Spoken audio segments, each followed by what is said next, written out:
ఓం శాంతి. ఈరోజు Murali date 26 December 2025.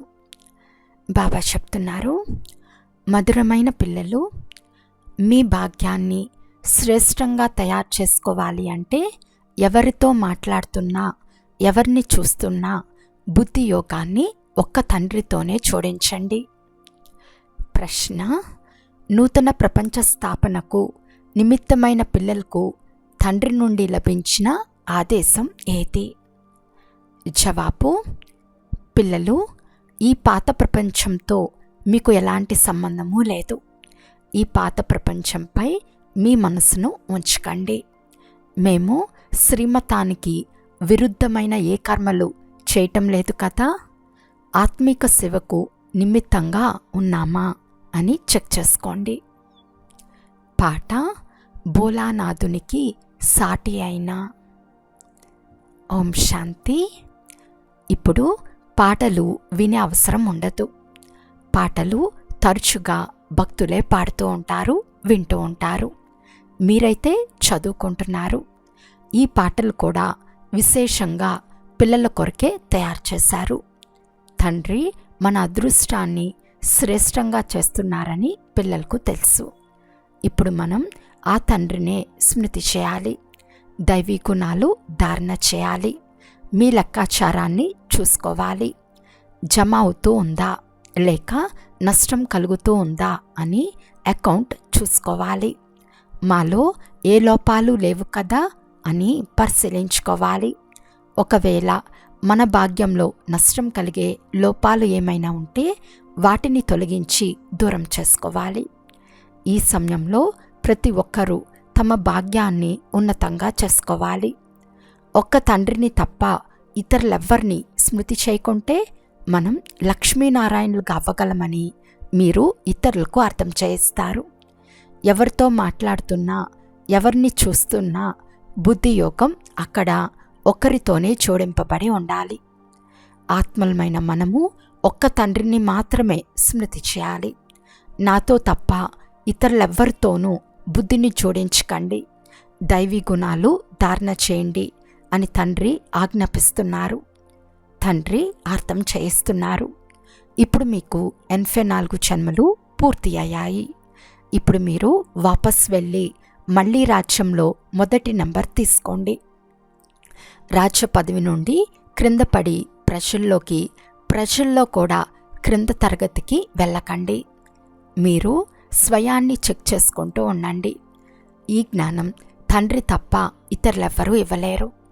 తండ్రిని, టీచర్ను స్మృతి చేస్తూ ఉంటే మనకు ఏ శిక్షలు పడరాదు అనే భయం ఉంటుంది. భక్తిలో కూడా పాపకర్మలు చేయటం వలన శిక్షలు అనుభవించవలసి ఉంటుందని అంటారు. శివబాబా నుండి డైరెక్షన్లు ఈ సమయంలోనే లభిస్తూ ఉంటాయి. దానినే శ్రీమతము అని అంటారు. శ్రీమతం ద్వారా మనం శ్రేష్టంగా అవుతామని పిల్లలకు తెలుసు. స్వయాన్ని చెక్ చేసుకోవాలి. ఎప్పుడైనా శ్రీమతానికి విరుద్ధంగా ఏ పని చేయటం లేదు కదా. ఏది మంచిగా ఉండదో ఆ పనిని చేయరాదు. మంచి చెడులు ఇప్పుడు మీరు బాగా అర్థం చేసుకున్నారు. ఇంతకుముందు తెలిసేది కాదు. ఇప్పుడు మీరు ఎలాంటి కర్మలు నేర్చుకుంటున్నారు అంటే జన్మ జన్మాంతరాలు మీరు చేసే కర్మలు అకర్మలుగా అయిపోతాయి. ఈ సమయంలో అందరిలో 5 భూతాలు ప్రవేశమై ఉన్నాయి. ఇప్పుడు మంచి రీతిగా పురుషార్థం చేసి కర్మాతీతులుగా అవ్వాలి. దైవీ గుణాలు కూడా ధారణ చేయాలి. సమయం చాలా నాజూకుగా అవుతూ ఉంటుంది. ప్రపంచం పాడైపోతూ ఉంది. రోజుకు ఇంకా ఎక్కువగా చెడిపోతూనే ఉంటుంది. ఈ ప్రపంచంతో మీకు ఎలాంటి సంబంధం లేనట్లు ఉండాలి. మీ సంబంధం స్థాపన అవ్వబోయే నూతన ప్రపంచంతో ఉండాలి. నూతన ప్రపంచ స్థాపనకు మనం నిమిత్తంగా అవుతామని మీకు తెలుసు. కావున మన ఎదుట ఉన్న లక్ష్యం వలె తయారవ్వాలి. లోపల ఎలాంటి అసురీ గుణాలు ఉండరాదు. ఆత్మిక సేవలో నిమగ్నమై ఉంటే చాలా ఉన్నతి జరుగుతుంది. ప్రదర్శనీలు, మ్యూజియంలు మొదలైనవి తయారు చేస్తారు. చాలామంది వస్తారని, వారికి తండ్రి పరిచయం ఇవ్వాలని, తర్వాత వారు కూడా తండ్రిని స్మృతి చేస్తారని మీరు భావిస్తారు. రోజంతా సేవా కేంద్రాలు తెరవాలని, సేవ పెంచాలనే ఆలోచనలే నడుస్తూ ఉండాలి. ఈ రత్నాలన్నీ మీ వద్ద ఉన్నాయి. తండ్రి వచ్చి దైవీ గుణాలు కూడా ధారణ చేయిస్తారు, ఖజానాలు కూడా ఇస్తారు. మీరు ఇక్కడ కూర్చుని ఉన్నారు. సృష్టి ఆది మధ్య అంతాలు మీ బుద్ధిలో ఉన్నాయి. మీరు పవిత్రంగా కూడా ఉంటారు. మనస వాచ కర్మన ఎలాంటి చెడు కర్మలు చేయరాదని పూర్తిగా చెక్ చేసుకుంటూ ఉండాలి. పతితులను పావనంగా చేసేందుకే తండ్రి వచ్చారు. అందుకు యుక్తులు కూడా తెలుపుతూ ఉంటారు. అందులోనే రమిస్తూ ఉండాలి. సేవా కేంద్రాలు తెరిచి అనేక మందికి నిమంత్రణ ఇవ్వాలి. కూర్చుని ప్రేమగా అర్థం చేయించాలి. ఈ పాత ప్రపంచం సమాప్తమవుతుంది. దానికి ముందు నూతన ప్రపంచ స్థాపన చాలా అవసరము. సంగం యుగంలో స్థాపన అవుతుంది. ఇది సంగం యుగమని కూడా మనుషులకు తెలియదు. ఇది నూతన ప్రపంచ స్థాపన, పాత ప్రపంచ వినాశనాల సంగమ సమయం అని కూడా అర్థం చేయించాలి. శ్రీమతానుసారం నూతన ప్రపంచ స్థాపన జరుగుతూ ఉంది. తండ్రి తప్ప ఇతరులెవ్వరూ నూతన ప్రపంచ స్థాపనకు సలహా ఇవ్వలేరు. తండ్రి వచ్చి పిల్లలైన మీతో నూతన ప్రపంచ ప్రారంభోత్సవం చేయిస్తారు. ఒంటరిగా చేయరు. పిల్లలందరి సహాయం తీసుకుంటారు. ఇతరులు ప్రారంభోత్సవం చేసేందుకు ఇలా సహాయం తీసుకోరు. వారు వచ్చి కత్తెరతో రిబ్బన్ కత్తిరిస్తారు. ఇది కత్తిరించు విషయం కాదు. ఇందులో బ్రాహ్మణ కులభూషణులైన మీరు సహాయకారులుగా అవుతారు. మనుషు మాతృలందరూ దారి తెలియక తికమక పడుతున్నారు. పతిత ప్రపంచాన్ని పావనంగా చేయు కర్తవ్యం తండ్రిదే. తండ్రే నూతన ప్రపంచాన్ని స్థాపన చేస్తారు. అందుకొరకు ఆత్మీక జ్ఞానంను ఇస్తారు. అందుకు తండ్రి వద్ద యుక్తులున్నాయని మీకు తెలుసు. భక్తి మార్గంలో వారిని ఓ పతిత పావన రండి అని పిలుస్తారు. భలే శివుణ్ణి పూజిస్తూ కూడా ఉంటారు. కానీ పతిత పావనులు ఎవరో వారికి తెలియదు. దుఃఖంలో ఓ భగవంతుడా, ఓ రామా అని స్మృతి చేస్తారు. రాముడు అని నిరాకారుడినే అంటారు కదా. నిరాకారుణ్ణే ఉన్నతమైన భగవంతుడు అని అంటారు. కానీ మనుషులు చాలా తికమక పడుతున్నారు. తండ్రి వచ్చి దానిని తొలగించరు. పొగ మంచులో మనుషులు భ్రమపడుతూ ఉంటారు కదా. ఇది అనంతమైన విషయము. మీరు చాలా పెద్ద అడవిలో వచ్చి పడ్డారు. మనము ఎలాంటి అడవిలో వచ్చి పడ్డామో తండ్రి మనకు అనుభవం చేయించారు. ఇది పాత ప్రపంచమని కూడా ఇప్పుడు తెలిసింది. అది కూడా ఇప్పుడు అంతమవుతుంది. మానవులకు దారి బొత్తిగా తెలియనే తెలియదు. తండ్రిని పిలుస్తూ ఉంటారు. మీరిప్పుడు పిలవరు. ఇప్పుడు పిల్లలైన మీకు డ్రామా ఆది మధ్య అంతాలు తెలుసు. అది కూడా నెంబర్ వారుగా తెలుసు. ఎవరు తెలుసుకున్నారో వారు చాలా ఖుషీగా ఉంటారు. ఇతరులకు కూడా దారి తెలిపేందుకు తత్పరులై ఉంటారు.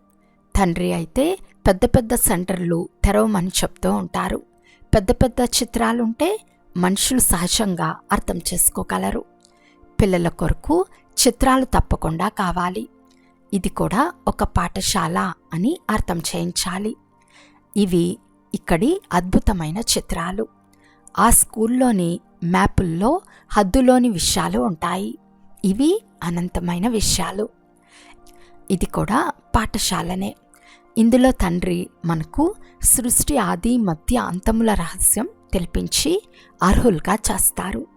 ఇది మనుషుల నుండి దేవతలుగా తయారయ్యే ఈశ్వర్య పాఠశాల, ఈశ్వర్య విశ్వవిద్యాలయము అని కూడా రాయబడింది. ఇది ఆత్మిక పాఠశాల. కేవలం ఈశ్వర్య విశ్వవిద్యాలయం అని రాసిన మనుషులు అర్థం చేసుకోలేరు. యూనివర్సిటీ అని కూడా రాయాలి. ఇటువంటి ఈశ్వర్య విశ్వవిద్యాలయం ఇంకేదీ లేదు. బాబా కార్డులను చూశారు. కొన్ని పదాలు మర్చిపోయారు. తండ్రి అనేక మార్లు ప్రజాపిత అనే పదం తప్పకుండా రాయమని చెప్పినా పిల్లలు మర్చిపోతారు. పూర్తిగా రాయబడి ఉండాలి. తద్వారా ఇది ఈశ్వర్య పెద్ద కాలేజీ అని మనుషులకు తెలియాలి. ఏ పిల్లలైతే సేవలో ఉంటారో, మంచి సేవాదారి పిల్లలుగా ఉంటారో వారికి కూడా ఫలానా సెంటర్ డల్గా ఉంది, మనం వెళ్ళి దానిని పైకి తీసుకురావాలని, వారిని నిద్ర లేపాలని ఉంటుంది. ఎందుకంటే మాయ మాటిమాటికి నిద్ర పుచ్చుతుంది. నేను స్వదర్శన చక్రధారినని కూడా మర్చిపోతారు. మాయ చాలా వ్యతిరేకిస్తుంది. మీరు యుద్ధ మైదానంలో ఉన్నారు. మాయ తలను ప్రక్కకు తిప్పి వ్యతిరేక మార్గంలో తీసుకుపోకుండా చాలా జాగ్రత్తగా ఉండాలి. మాయా తుఫాన్లైతే అందరికీ చాలా వస్తూ ఉంటాయి. చిన్న పెద్ద అందరూ యుద్ధ మైదానంలోనే ఉన్నారు. పెహల్వాన్లను మాయా తుఫాన్లు కదిలించలేవు. ఆ స్థితి కూడా వస్తుంది. తండ్రి తెలుపుతున్నారు, ఇది చాలా చెడ్డ సమయము, పరిస్థితులు చాలా పాడైపోయాయి, రాజరికమంతా సమాప్తమైపోతుంది, రాజులందరినీ దించేస్తారు. ఆ తర్వాత ప్రపంచమంతటా ప్రజలపై ప్రజారాజ్యం వస్తుంది. మీరు మీ నూతన రాజ్యాన్ని స్థాపన చేసినప్పుడు ఇక్కడ రాజ్యం అనే పేరు కూడా ఉండదు, పంచాయతీ రాజ్యంగా అవుతుంది. ప్రజల రాజ్యం వచ్చినప్పుడు పరస్పరం కొట్లాడుకుంటూ జగడాలాడుకుంటూ ఉంటారు. స్వరాజ్యం అంటే రామరాజ్యం. నిజానికది ఇప్పుడు లేనే లేదు. అందువలన ప్రపంచమంతటా జగడాలు జరుగుతూనే ఉంటాయి. ఈ రోజులలో అన్ని చోట్ల గొడవలు జరుగుతూనే ఉన్నాయి. మనము మన రాజ్యాన్ని స్థాపన చేస్తున్నామని మీకు తెలుసు. మీరు అందరికీ మార్గాన్ని చూపిస్తారు. తండ్రి అంటున్నారు, నన్నొక్కరినే స్మృతి చేయండి. తండ్రి స్మృతిలో ఉంటూ ఇతరులకు కూడా దేహీ అభిమానులు కావండి, దేహాభిమానం వదలండి అని అర్థం చేయించండి. అలాగని మీలో అందరూ దేహీ అభిమానులుగా అయ్యారని కాదు, ఇంకా అవ్వలేదు, అవ్వాలి. మీరు పురుషార్థం చేస్తూ ఇతరులతో కూడా చేయిస్తారు. స్మృతి చేసేందుకు ప్రయత్నిస్తారు, మళ్ళీ మర్చిపోతారు. దీని కొరకే పురుషార్థం చేయాలి. ముఖ్యమైన విషయము తండ్రిని స్మృతి చేయటం. స్మృతి చేయమని పిల్లలకు ఎంతగానో తెలిపిస్తారు. పిల్లలకు చాలా మంచి జ్ఞానం లభిస్తుంది. ముఖ్యమైనది పవిత్రంగా ఉండటం. పావనంగా చేసేందుకే తండ్రి వచ్చారు, మళ్ళీ పతితులుగా అవరాదు. స్మృతి ద్వారానే మీరు సతోప్రధానంగా అవుతారు. ఇది మర్చిపోరాదు. మాయ ఇందులోనే విఘ్నాలు కలిగించి మర్పింపచేస్తుంది. తండ్రిని స్మృతి చేసి సతోప్రధానంగా అవ్వాలనే చింత రాత్రింబవలో ఉండాలి. స్మృతి ఎంత పక్కాగా ఉండాలి అంటే చివర్లో ఒక తండ్రి తప్ప ఇతరులెవ్వరూ గుర్తు రాకూడదు. ప్రదర్శనలో కూడా వీరు అందరి తండ్రి అని, అత్యంత ఉన్నతమైన భగవంతుడని మొట్టమొదట తెలియచేయాలి. వీరు అందరికీ తండ్రి అని, పతిత పావన్లు, సద్గతి దాత, స్వర్గ రచయిత కూడా వీరేనని తెలపాలి.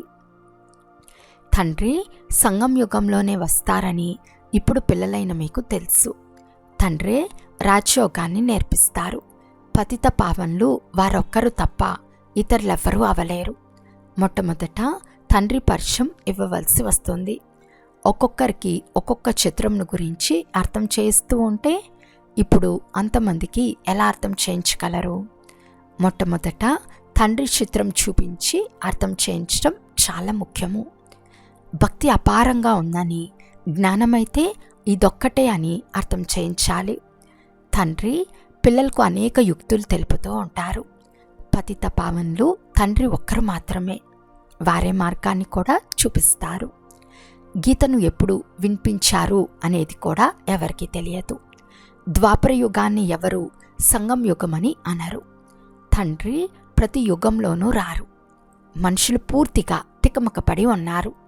రోజంతా ఎవరికి ఎలా తెలిపించాలి అని ఇదే ఆలోచన నడుస్తూ ఉంటుంది.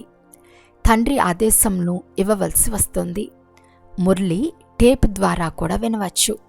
కొంతమంది మేం టేప్ ద్వారా వింటున్నాము, మరి నేరుగా ఎందుకు వినరాదని సన్ముఖంలోకి వస్తారు. పిల్లలు చాలా సేవ చేయాలి, దారి చూపించాలి. ప్రదర్శనల్లో కూడా వస్తారు, బాగుంది బాగుంది అని కూడా అంటారు. బయటకు వెళ్తూనే మాయవి వాయుమండలంలో అంతా ఎగిరిపోతుంది. స్మరణ చేరు, వారు మళ్ళీ గుర్తు చేసుకుంటూ ఉండాలి. వెలుపలకు వెళ్ళగానే మాయ లాక్కునేస్తుంది. వ్యాపారాదుల్లో మగ్నమైపోతారు. అందుకే మధువనానికి మహిమ ఉంది. ఇప్పుడు మీకు జ్ఞానం లభించింది. మీరు అక్కడకు కూడా వెళ్ళి అందరికీ గీతా భగవానుడు ఎవరో అర్థం చేయిస్తారు. ఇంతకుముందు మీరు కూడా అక్కడ ఇలాగే తలలు వంచేవారు. ఇప్పుడు మీరు పూర్తిగా మారిపోయారు. భక్తి వదిలేశారు. మీరిప్పుడు మనుషుల నుండి దేవతలుగా అవుతున్నారు. బుద్ధిలో పూర్తి జ్ఞానమంతా ఉంది. ప్రజాపిత బ్రహ్మకుమార్ కుమారీలు ఎవరో ఇతరులకేం తెలుసు? వాస్తవానికి మీరు కూడా ప్రజాపిత బ్రహ్మకుమార్ బ్రహ్మకుమారీలే అని మీరు అర్థం చేయిస్తారు. ఈ సమయంలోనే బ్రహ్మ ద్వారా స్థాపన జరుగుతూ ఉంది. బ్రాహ్మణ కులం కూడా తప్పకుండా కావాలి కదా. సంగం యుగంలో బ్రాహ్మణ కులం ఉంటుంది. ఇంతకుముందు బ్రాహ్మణులకు పిలక ప్రసిద్ధంగా ఉండేది. పిలకతో లేక జంధ్యంతో హిందువులని తెలుసుకునేవారు. ఇప్పుడు ఆ గుర్తులు కూడా లేవు. మనం బ్రాహ్మణులమని ఇప్పుడు మీరు అర్థం చేసుకున్నారు. బ్రాహ్మణులైన తర్వాత దేవతలుగా అవ్వగలరు. బ్రాహ్మణులే నూతన ప్రపంచాన్ని స్థాపన చేశారు. యోగబలంతో సతోప్రధానంగా అవుతున్నారు. స్వయాన్ని చెక్ చేసుకోవాలి. ఈ అసురి గుణం ఉండరాదు. భేదాభిప్రాయాలు ఉండరాదు. ఇది యజ్ఞం కదా. యజ్ఞం ద్వారానే అందరి సంభాలన జరుగుతూ ఉంటుంది. యజ్ఞంలో సంభాలన చేయు ట్రస్టీలు కూడా ఉంటారు. యజ్ఞానికి అధిపతి శివబాబా. ఈ బ్రహ్మ కూడా ట్రస్టీనే. యజ్ఞాన్ని సంభాలన చేయాల్సి వస్తుంది. పిల్లలైన మీకు ఏం కావాలో అది యజ్ఞం నుండి తీసుకోవాలి. ఇతరుల నుండి తీసుకుని ధరిస్తే వారే గుర్తుకొస్తూ ఉంటారు. ఇందులో బుద్ధి లైన్ చాలా క్లియర్గా ఉండాలి. ఇప్పుడు వాపస్ వెళ్ళాలి. సమయం చాలా తక్కువగా ఉంది. అందువలన స్మృతి యాత్ర పక్కాగా ఉండాలి. ఈ పురుషార్థమే చేయాలి. అచ్చా, మధురాతి మధురమైన అపురూపమైన పిల్లలకు మాతాపిత బాప్దాదాల ప్రియ స్మృతులు మరియు గుడ్ మార్నింగ్. ఆత్మీక పిల్లలకు ఆత్మీక తండ్రి నమస్తే. ఆత్మీక తండ్రికి ఆత్మీక పిల్లల యొక్క ప్రియ స్మృతులు మరియు నమస్తే నమస్తే నమస్తే. ధారణ కొరకు ముఖ్య సారము. ఫస్ట్ పాయింట్, మీ ఉన్నతి కొరకు ఆత్మిక సేవలో తత్పరులై ఉండాలి. లభించిన జ్ఞానరత్నాలను ధారణ చేసి ఇతరులచే ధారణ చేయించాలి. సెకండ్ పాయింట్, నాలో ఏ అసురి గుణాలు లేవు కదా. ట్రస్టీగా ఉంటున్నానా? ఎప్పుడు గొడవలైతే చేయటం లేదు కదా. బుద్ధి లైన్ క్లియర్గా ఉందా అని స్వయాన్ని చెక్ చేసుకోవాలి. ఈరోజు వరదానము.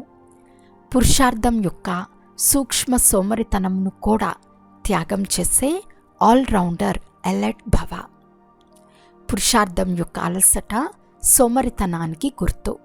సోమరిగా ఉండేవారు త్వరగా అలసిపోతారు. ఉత్సాహం ఉండేవారు అలసిపోరు. ఎవరైతే పురుషార్థంలో నీరసతో ఉంటారో వారికే సోమరితనం వస్తుంది. ఏం చేయాలి, ఇంతే వీలవుతుంది, ఎక్కువగా వీలు కాదు అని ఆలోచిస్తారు. ధైర్యం లేదు, నడుస్తూనే ఉన్నాము, చేస్తూనే ఉన్నాము. ఇప్పుడు ఈ సూక్ష్మ సోమరితనానికి కూడా నామరూపాలు ఉండరాదు. అందుకు సదా అలర్ట్గా, ఎవర్ రెడీగా, ఆల్రౌండర్గా అవ్వండి.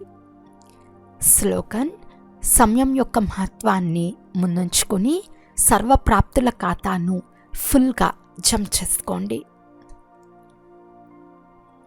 అవ్యక్త సూచన: ఇప్పుడు సంపన్నంగా లేక కర్మాతీతంగా అవ్వాలనే తపనలో ఉండండి. ధ్వనికి అతీతంగా మీ శ్రేష్ఠ స్థితిలో స్థితమైపోతే సర్వ వ్యక్త ఆకర్షణలకు అతీతంగా శక్తిశాలి, న్యారా మరియు ప్యారా స్థితి తయారవుతుంది. ఒక్క సెకండ్ కొరకైనా ఈ శ్రేష్ఠ స్థితిలో స్థితమైతే దాని ప్రభావం వలన రోజంతా కర్మ చేస్తూ కూడా స్వయంలో విశేషమైన శాంతి శక్తిని అనుభవం చేస్తారు. ఈ స్థితినే కర్మాతీత స్థితి, బాప్ సమాన్ సంపూర్ణ స్థితి అని అంటారు. అచ్చా, ఓం శాంతి.